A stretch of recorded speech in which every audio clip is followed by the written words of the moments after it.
I just finished my steering system maintenance here. Now we have a Heim joint installed by Jess Catamarans. They did a great job with it. This is an awesome piece. It allows this bolt to be tightened all the way down onto the tiller arm, and this plate here doesn't move. It's a big improvement over the original just sort of tube with a bolt in it that Fontaine Pajot uses. I've greased all of the connections here for the cables, including the cables themselves, and all the way across to here.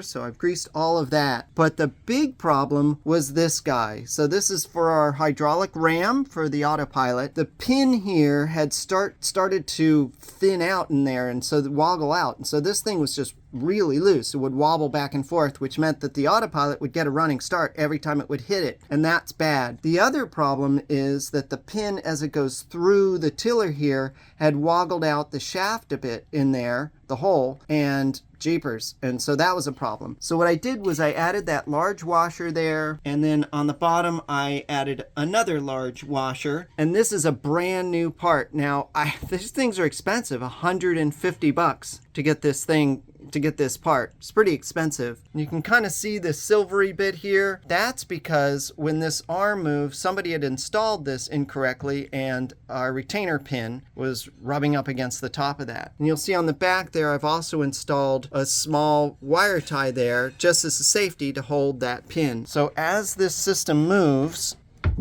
you want to make sure that that pin does not collide with anything